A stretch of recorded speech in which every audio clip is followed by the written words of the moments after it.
देश होगा, उसी परिकल्पना को साकार करने के लिए हमारा बजट आया। हमारी वित्त मंत्री सीतारमण जी ने केंद्र के संसद में बजट को रखा। उसमें उन सारी चीजों को लिया गया कि हम विश्व में कैसे सबसे बड़ी महाशक्ति के रूप में हमारा देश बने। उसको लेकर के हमारे बजट में 7 मुख्य बिंदु रखे गए, जिसको सप्तऋषि कहा गया, जो हमारे देश को महाशक्ति बनाने में मार्गदर्शन का काम करेंगे। पहले हमारे देश की स्थिति क्या थी? हम 10वें नंबर पे थे और हम 5वें नंबर पे आ गए। जिस देश ने हमारे ऊपर 200 वर्षों तक राज किया, ब्रिटेन को पीछे छोड़ते हुए हम 5वीं अर्थव्यवस्था बने। और सर्वेक्षण में कहा गया है कि अगर इसी तरह से हमारी रफ्तार चलती रही तो वो समय भी दूर नहीं है, 2029 तक जर्मनी और जापान को पीछे छोड़ते हुए हम तीसरी बड़ी अर्थव्यवस्था बनेंगे। ये हमारी नीतियों के कारण हुआ, ये हमारी योजनाओं के कारण हुआ, ये हमारे प्रधानमंत्री जी की सोच के कारण हुआ, ये उनके संकल्प के कारण हुआ। हमारा सर्वस्पर्शी समावेशी बजट में हमारे यहाँ महिलाओं, गरीबों, किसानों, गरीबों, जनजाति, मध्यम वर्ग, नौजवान, हर व्यक्ति को ध्यान में रख करके बजट लाया गया। सभी के हित के लिए बजट में सारी चीजें हैं, कैसे हमारा देश आगे बढ़ सकता है। रेवड़ियां बांटने वाला हमारा बजट नहीं आया, देश को महाशक्ति बनाने वाला हमारा बजट आया है। कि हमारी जीडीपी कैसे बढ़े, महिलाओं की हमारी, हम लोग सामाजिक कोई बात होती थी तब हम लोग सिर्फ महिलाओं की समस्या को रखते थे, या चुनावी वो चर्चा होती थी तब महिलाओं का ध्यान रखा जाता था, लेकिन उसके बाद में ध्यान में नहीं रखा जाता था कि महिलाओं की स्थिति कैसी होगी, महिलाओं के बारे में हमको क्या करना है। लेकिन धन्यवाद देना चाहेंगे अपने यशस्वी प्रधानमंत्री जी को। जिस तरह जब सरकार बनी प्रधानमंत्री जी की, तो लोगों ने अपेक्षा करनी शुरू कर दी, हाँ मोदी जी की सरकार है तो महिलाओं की स्थिति वाकई में सशक्त होगी, युवा वाकई में सशक्त होगा, देश हमारा आगे बढ़ेगा। जिस चीज के बारे में लोगों ने विश्वास किया, वही सारी चीजें हम लोगों को उनकी सरकार बनने के बाद हम लोगों को दिखाई दी। और अब हम लोग उससे भी आगे बढ़ करके, ये हमारी परिकल्पना हो गई है कि हमारा देश विश्व की सबसे बड़ी शक्ति कैसे बने, इस ओर हम लोग आगे बढ़ रहे हैं। तो जब हम विश्व में सबसे आगे बढ़ना चाहेंगे तो हमारी ये सोच होगी कि महिलाएं आगे कैसे बढ़े, युवा कैसे हमारा आगे बढ़े, इसको लेकर के हम लोगों ने काम किया। किसानों की समृद्धि कैसे हो, इसको हम लोगों ने काम किया। तो महिलाओं के लिए अनेकों, आपने देखा अभी बजट पत्र आया, महिलाओं के लिए बचत योजना हम लोग लेकर के आए। युवाओं को स्किल से जोड़ने का हम लोगों ने काम किया। राष्ट्रीय शिक्षा नीति हम लोग लेकर के आए, जिसमें कि सिर्फ शिक्षा ही ना हो, ऐसी शिक्षा हो जो हमारे देश की संस्कृति और सभ्यता को बढ़ाने के साथ में आधुनिक तकनीक से उसको जोड़े और रोजगार देने का काम करे, ऐसी शिक्षा हम लोग लेकर के आए हैं। एकलव्य स्कूलों में हम लोगों ने 38,000 से ज्यादा शिक्षकों की और सहायकों की नियुक्तियां हम लोगों ने देने का काम किया। नर्सिंग कॉलेज हम लोगों ने 150 से ज्यादा नर्सिंग कॉलेज हम लोगों ने खोलने का काम किया, जिसमें 28 नर्सिंग कॉलेज हमारे उत्तर प्रदेश में मिलेंगे, जिसमें महिलाओं को, बच्चियों को काम करने का अवसर मिलेगा। हमने कृषि में सुधार लाने के लिए हमने अनेकों काम किए। हमने प्रधानमंत्री आवास योजना के लिए बहुत ज्यादा बजट हमने देने का काम किया। 81 लाख स्वयं सहायता समूह के माध्यम से महिलाओं को हम लोगों ने जोड़ने का काम किया। इंफ्रास्ट्रक्चर के लिए हम लोगों ने बजट में बहुत ही प्रावधान दिए हैं। हम लोगों ने डिजिटल लाइब्रेरी के लिए हम लोगों ने प्रावधान किए हैं कि युवा एक अच्छी सोच के साथ में आगे बढ़ पाए। तो हम लोगों ने सर्विस तरीके से शिक्षा में हम लोगों ने बढ़ावा देने का काम किया, स्वास्थ्य में हम लोगों ने बढ़ावा देने का काम किया, विकास को बढ़ावा देने का काम किया, महिलाओं की स्थिति को बढ़ावा देने का काम किया। और हमारा देश विश्व गुरु कैसे बन पाए, विश्व में सबसे आगे कैसे आ पाए, हमारी महाशक्ति के रूप में कैसे आ पाए, उन सारी चीजों को हम लोगों ने सप्तऋषि बजट का नाम दिया है। जो सारी चीजें हमारे बजट में है कि जो विश्व हमारे देश को विश्व में आगे रखने के लिए काम करेंगे। रोजगारी का जिक्र है कि अभी हमने तो बहुत सारी चीजों का जिक्र आपके सामने नहीं कर पाए, क्योंकि इतना बड़ा बजट है। हम लोग पहले इनकम टैक्स के लिए इनकम टैक्स की उसको 5 से 7 लाख बढ़ा दिया। इसका सारा लाभ तो मध्यम वर्ग को ही मिलेगा। हम लोगों ने उद्योगों को बढ़ावा देने के लिए हम लोगों ने काम किया। अभी लखनऊ में अभी 10 से 12 फरवरी के बीच में इन्वेस्टर समिट का आयोजन किया गया। इससे हमारे यहाँ रोजगार आएगा। तो सही है, गैस के रेट नहीं कम हुए, न करने के कोई संकेत हैं।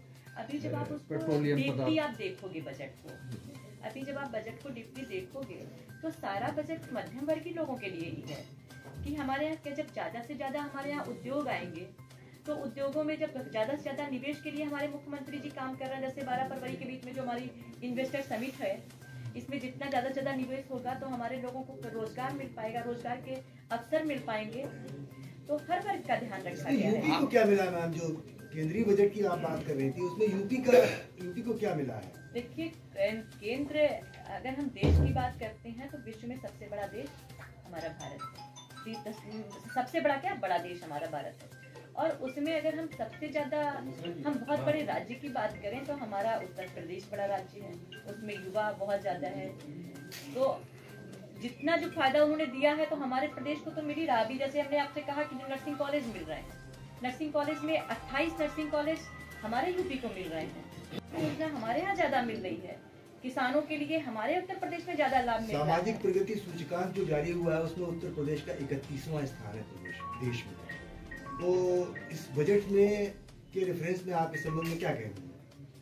हमने आपको बताया कि हमारा बजट सर्वस्पर्शी समावेशी बजट है, जो गांव, गरीब, किसान, महिला, मध्यम वर्गीय हर वर्ग को ध्यान में रख कर के बजट लाया गया है।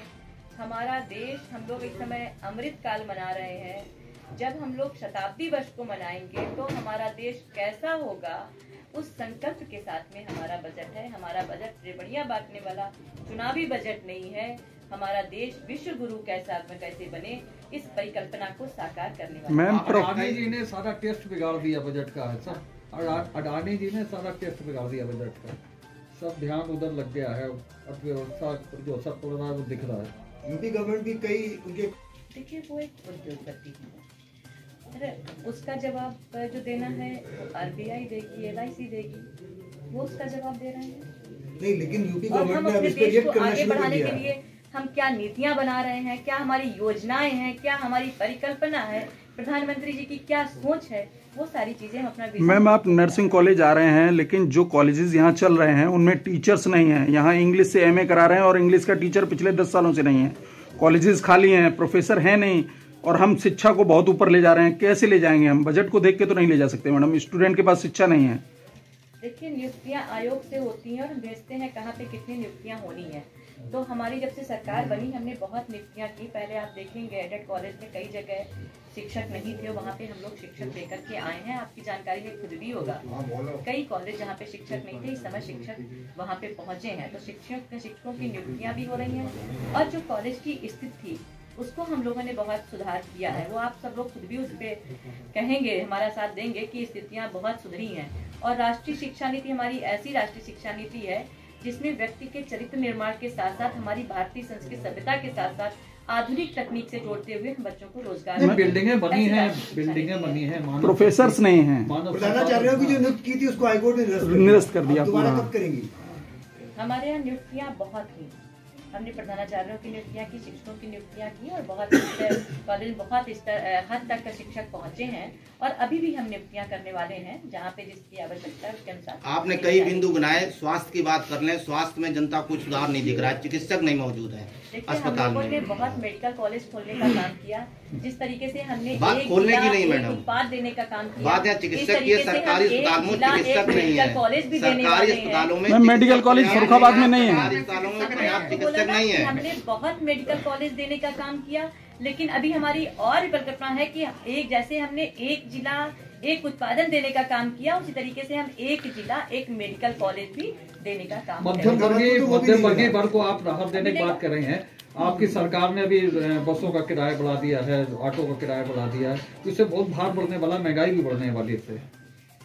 जो बजट आया है इससे वाकई में बसों का किराया तो आपकी सरकार ने बढ़ाया, इसमें बहुत लाभ होगा। पर्यटन के लिए बहुत अच्छा हमारा बजट है। हमने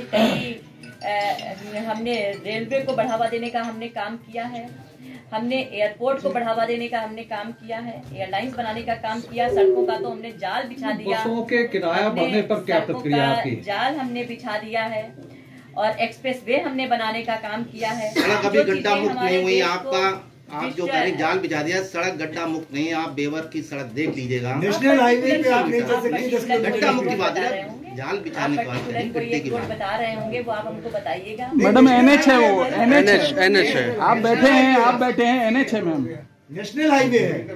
आपने बताया कि उसका टेंडर हो गया है, टेंडर तो हुए विनायक जी हो गए कम से कम 6 महीने, लेकिन वो बना नहीं रहे हैं। गड्ढा मुक्ति के दौरान मिट्टी डाल दी गई, मिट्टी से भर दिए गए। सरकार में प्रक्रिया के तहत ही होती है, प्रक्रिया से हट करके कोई मैम, चीज नहीं। रोडवेज में के तहत ही काम करते हैं। रोडवेज में 25% किराया बढ़ाया गया है, लेकिन बसों की हालत जो है वो सही नहीं, खटारा है और यात्रियों को असुविधा होती है। बसों पे बहुत सुधार किया गया, क्योंकि जहाँ का 230 रुपये किराया था वो 280 हो गया, या 300 रुपये था 350 हो गया, काफ़ी हद तक किराया बढ़ गया, काफ़ी बोझ पड़ रहा है जनता पर।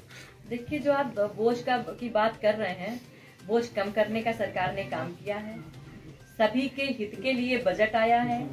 इसमें अगर आप और अभी गहराई से बजट को देखेंगे तो बजट वाकई में सर्वस्पर्शी समावेशी बजट है, सबके हित वाला बजट है, महिलाओं के उत्थान वाला बजट है, किसानों की समृद्धि वाला बजट है, युवाओं के कला कौशल को आगे बढ़ाने वाला बजट है, कानून व्यवस्था को बेहतर करने वाला बजट है और हमारे देश को आगे बढ़ाना महाशक्ति के रूप में। मैम, संवर्धन योजना के तहत 3 से आपकी सरकार ने वेतन नहीं दिया, वो आज भी लड़ रहे हैं, हाई कोर्ट में लड़ रहे हैं और आपकी सरकार उनको पैसा देने के लिए तैयार नहीं।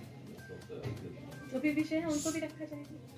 मैम, इस बार पहली बार कोरोना से मुक्त पूरी तरह से परीक्षाएं होंगी, तो पिछली 2 सालों में न्याय नहीं हो पाया मेधावी छात्रों के छात्र में, इस बार क्या कदम उठाए गए हैं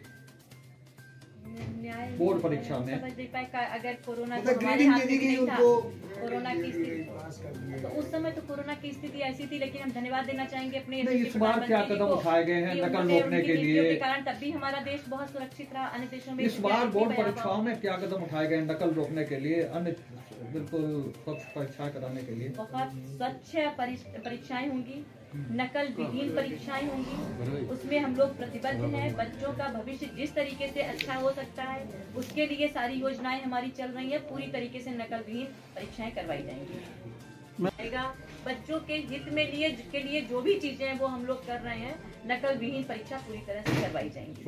आया है कर्मचारियों को पेंशन की उम्मीद थी, कांग्रेस सरकारों ने पुरानी पेंशन व्यवस्था लागू कर दी है, आम आदमी ने भी कर दी है, उत्तर प्रदेश सरकार या भाजपा शासित राज्यों में बच्चों को हम छात्रवृत्ति दे रहे हैं, पुरानी महिलाओं के लिए पेंशन बचत योजना लेकर के आए हैं, युवाओं को आगे बढ़ा रहे हैं। पुरानी पेंशन के बारे में बताइए, पुरानी पेंशन की क्या किस योजना? तरीके से युवाओं को सशक्त नहीं है करें, यार। किस तरह से किसानों की समृद्धि बनाएं, किस तरीके से महिलाओं को आगे बढ़ाएं, इसको हमारा बजट है। हमारा बजट देश को हम कैसे महाशक्ति बनाएं, ऐसा हमारा। कर्मचारियों के लिए पेंशन नहीं है, हर वर्ग के लिए बजट में प्रावधान किया गया।